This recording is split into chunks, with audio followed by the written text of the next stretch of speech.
Okay, Shabbat Shalom, everybody. Two reasons for this stream. Number one, actually, this stream alone is just for the Dead Sea Scrolls. So I got a email from Patterns of Evidence, the guy that did that documentary on the Moses controversy and the Red Sea crossing, and what was that one? The big one he did that was about the Exodus. Yeah, the Exodus is the one. So here from March 19th. That's today, okay. Dr. Randall Price and Stephen Law. Stunning new Dead Sea Scrolls discovery, and this was actually, I think it's a few days old now. It was discovered earlier this week. So, new Dead Sea Scroll fragments, including biblical texts, have just been uncovered. The discovery is the first of its kind in 60 years, 6 decades, and promises to add to our understanding of the Bible. Okay. First Dead Sea Scrolls found in 60 years. Just this past Tuesday, the IAA, Israel Antiquities Authority, announced a spectacular new discovery of more than 80 Dead Sea Scroll fragments from the Cave of Horror in Nahal Haver. The finds are exceedingly rare. The first new Dead Sea Scroll sections found with text in 60 years. Most significantly, the fragments contain biblical texts.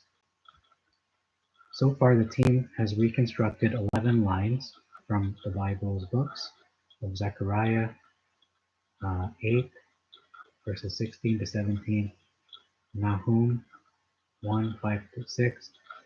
The writings are Greek translations of the Hebrew Bible.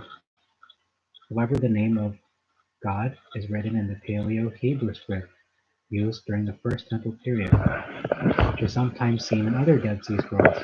Coins and other artifacts found with these scrolls show that they were deposited at the site when Jewish rebels fled from the Romans during the Bar Kokhba revolt of 132 to 136 AD.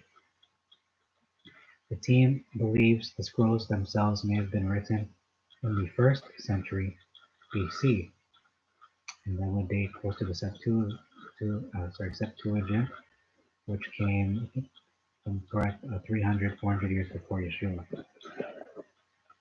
A section of scroll from one of the biblical books of the Minor Prophets. Archaeological teams have recently been scouring the Judean desert in an effort to make and study new finds before looters get to them. The team included youth volunteers who use drones, climbing gear to find and enter the caves, which have not seen human presence for almost 2 millennia, 2,000 years. So they showed courage in digging and repelling to these caves. Okay, these gifts of immeasurable worth for mankind. So really priceless gifts, which is the scriptures. Okay. So what is the significance of these finds? Okay. I'm gonna open another article here, see if it gives us more. So what does this mean? It comes as a welcome announcement to students of history in the Bible, these fragments of the Dead Sea Scrolls. Those unfamiliar with the Dead Sea region and the relationship of the recently revealed finds to the famous Dead Sea Scroll from Qumran, the following information may be helpful. Along the Dead Sea coastline are natural limestone fault caves where scroll discoveries have been made since the late 1940s. It's a long time. Okay, I'm gonna skip that part. I'm picking up a rock. Okay. Scroll fragments come from the time of the Second Jewish Revolt under Bar Kokhba. Again, the cave was used to hide Jewish soldiers and or families from the Romans. So the site, okay, there were 24 skeletons found in this cave. these caves were discovered in 1953, um, but they didn't really find this until now. They didn't do an excavation until 1999 and 2000. So it's interesting. It took them a long time. I guess caves are hard to explore. You need a lot of technology and you need a lot of people to help out. And you need the green light because there's a lot of red tape when it comes to doing these things. It's a lot of resistance, physical and spiritual. Okay. Hadrian renamed Jerusalem as Aelia Capitolina after his own family in the famed hills of Rome, and then renamed Israel as Palestine, a derisive term taken from their ancient enemies, the Philistines. Ooh, that's like an insult. Right? It's like renaming, I don't know, China to Japan, I guess, or vice versa, renaming Japan China. We don't like each other very much. Um, the relationship to the Qumran community's Dead Sea Scrolls. These texts, called Dead Sea Scrolls because of their being found in the cave in the Dead Sea region, are not to be confused with those scholars believe, with those that the scholars believe were collected and preserved by the Jewish community at Qumran. This later community existed from the end of the late Hellenistic period through the Herodian period, so 100 BC to 68 AD, a time known from the Jewish perspective as the late Second Temple period. The most obscure and difficult caves are often chosen as repositories for these scroll jars.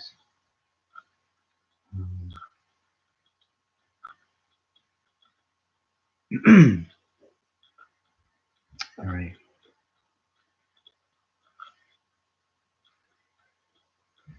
Keep going and just skip over that. So in 2017, a team led by Dr. Oren Gutfeld and this other doctor who wrote this article discovered a new scroll cave to the south. It was the first such discovery in 60 years.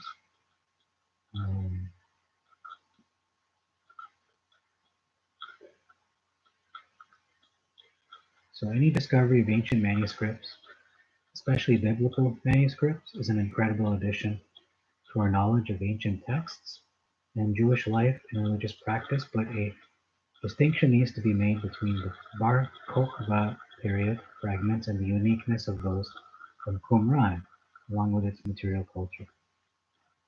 So the importance of the new finds, the discovery of Greek fragments of the prophets Nahum and Zechariah from Jewish hands adds to the very limited corpus of biblical texts that exist from this early period. They assist in helping scholars understand the transmission of the biblical text through the centuries. This is why I'm doing this video right here. Understand the transmission of biblical text through the centuries until a standardized text, in brackets Masoretic text, was created by Jewish scribes in the 10th century AD.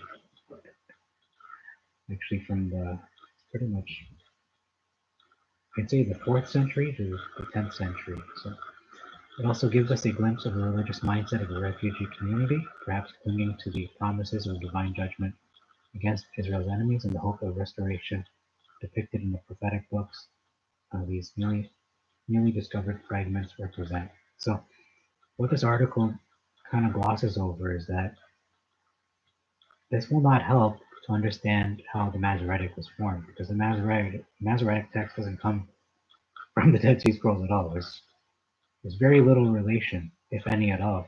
The Masoretic text came from, has its roots in the Pharisees, in Aquila of Sinope, and he was again, I believe was a Greek, or a non-Jew, and he decided to, because he was rejected by the early New Testament church, the early New Testament believers, he was rejected by them. because he wouldn't give up his pagan beliefs, decided to become proficient in Hebrew and translate uh, the whatever the Septuagint had and make a new translation and pretty much modify it in a way that the Pharisees of that time would find acceptable, because he censored out and removed many references, not all, but many, to Yeshua, and just corrupted the word. I mean, you do have Muslims that believe the word of God has been corrupted, and to that I would agree. Only the Masoretic text, though, not the Septuagint. Septuagint was not corrupted. Besides the historical and religious value such finds have for the academic community, this announcement comes as a continuing reminder of the treasures that remain in hiding in the many caves of the Dead Sea region, and the urgent need for archaeologists to recover these materials before they are lost forever to local looters. Okay, the discovery of the Dead Sea Scrolls has been one of the greatest archaeologic, archaeological achievements and one of the greatest contributors to historical and biblical studies. This new discovery reveals the potential that still exists for many more such discoveries to be made in the years to come. However, it is literally a race against time, as local looters continue to operate in the area, and political change could limit access to these sites at any time. The need of the moment is for this important work to go forward with the assistance of Israeli authorities to approve permits for new excavations and dedicated donors to underwrite these efforts. Let's keep on thinking. So that's all for this article. Let's look at the next one. I don't know if they have the actual fragments or the writings that they discovered. This is March 5th, 2021. So this is actually from March 5th. This is now 2 weeks old, this news. I want to find out what verses they found,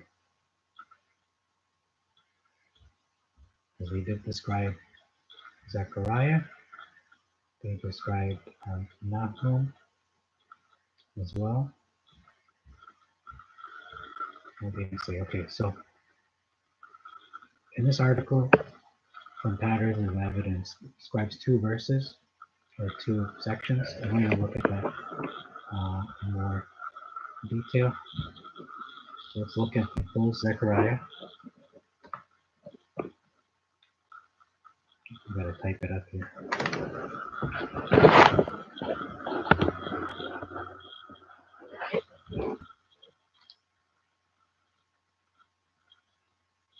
So I'm looking for Zechariah, chapter 8, 16 to 17. So I'm looking for 8.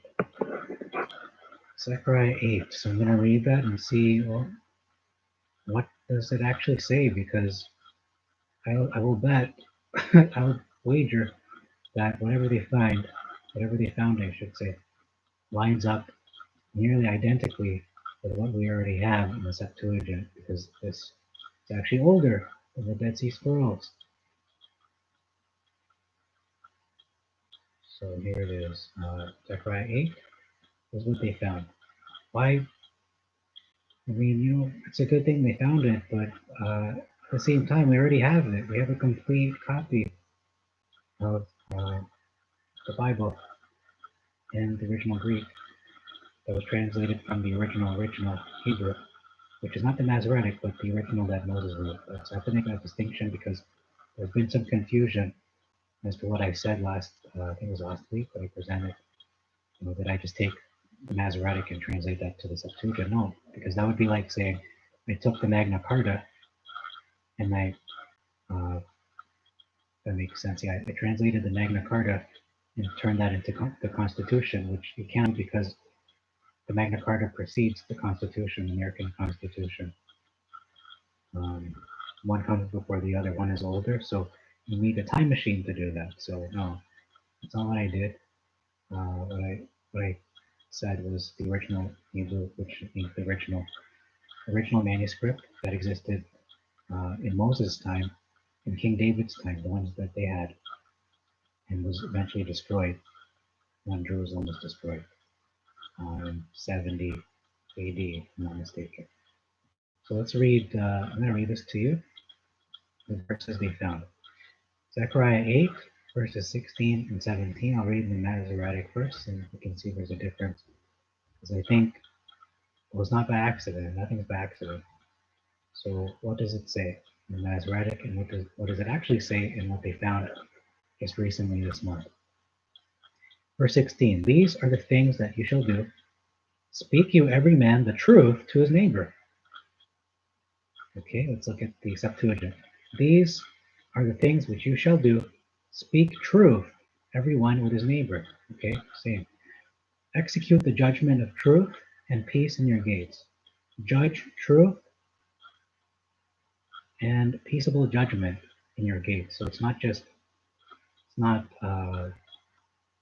executing judgment, it's judging truth. So you're judging truly, where it says judgment of truth, that's pretty similar. But peace, it's not just peace, it's peaceable judgment. So that's the difference there. But overall, I would say it's about 90% similar. Let's look at the 17 now. And let none of you imagine evil in your hearts against his neighbor. Okay, then Septuagint says, and let none of you devise evil in his heart against his neighbor. So one is imagining it in the mind, one is actually plotting it. And love no false oath, and love not a false oath. Okay, for all these things are things that I hate, says Yah. For all these things I hate, says Yah Almighty. So to be honest, they're pretty similar. The only one that's different is, again, peaceable judgment versus peace, and then devising evil versus imagining evil. But overall, I'd say they're pretty much 90% alike. So they're not massive differences here. I'm just being frank. As much as they want to say, oh, this is different, no, it isn't that widely different. I'm not going to just fake, I'm not like the fake news that says, oh, this is different. Oh, look at me. No, I'm just going to present the truth. I'm not doing it for ratings or any reviews, just presenting the truth. You can't distort the truth, just present it the way it's read, the way it is, the reality, as reality presents it. So Nahum 1, or Nahum, however you pronounce that. I say Nahum now. I used to say Nahum, but that's the American way. I'm going to say it the Hebrew way. Nahum. And we're looking at chapter 1, verses 5 and 6. Okay. And I didn't get this on my own, so I figured why not share it with the rest of the world?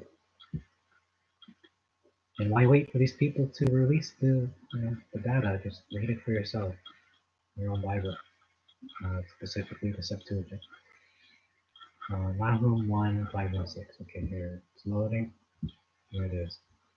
So the Masoretic says, the mountains quake at him, meaning Yah, and the hills melt, and the earth is burned at his presence, yes, the world and all that dwell in it therein. Septuagint, the mountains quake at him, and the hills are shaken. So they're not melting, they're shaking because of the earthquake. Imagine something melting, like it's like lava, right? And the earth recoils at his presence, so it's not being burned, it's recoiling. The world and all that dwell in it, so that's a huge difference. Not burning up, it's not melting, no, it's being shaken and recoiling, because this is, again, probably the biggest earthquake in all of human history, if not all history, period. Well, there won't be an earthquake like this ever again. Verse 6, who can stand before his indignation? Who shall stand before his anger? And who can abide in the fierceness of his anger? Septuagint, who shall withstand in the anger of his wrath? Okay, pretty similar. His fury is poured out like fire. His wrath brings to nothing kingdoms. Ooh, that's better. I like that one better. And then Masoretic again, the rocks are thrown down by him, and the Septuagint, and the rocks are burst asunder by him. I'm not sure to interpret that. Rocks are burst in two. How can you burst a rock? This is talking about like something miraculous. Yeah, I don't know how to interpret that. Maybe a rock represents a government. I don't know. Maybe a rock represents the rocks represent kings, or hard to say. It's a mysterious verse. I cannot interpret this one fully. But all I know is that it does say his wrath brings to nothing kingdoms, which is that's a pretty big difference than his fury is poured out like fire. So it's not talking about God's going to burn the world down. I'm not saying he won't, but it's saying he's going to bring down to nothing kingdoms. They're going to be whatever authority they have now, won't have it anymore when he comes back. And the rocks are going to be burst asunder by him. The only parallel I can think of is when Moses struck the rock and water came out of the rock. So I'm not sure how to interpret that besides what we already know in previous scriptures. So, okay, that's all I have for today. Just wanted to go over this. I thought it was an interesting find. And people are talking about this. Even people who are not religious are looking into this recent discovery in Israel from March 19, March 5, from Dr. Randall Price and Stephen Locke. So thank you to Patterns of Evidence for that. This is Secrets Revealed, the Holy Bible, for this live stream. And we're going to live stream again momentarily. Thank you very much for your time. Shabbat Shalom.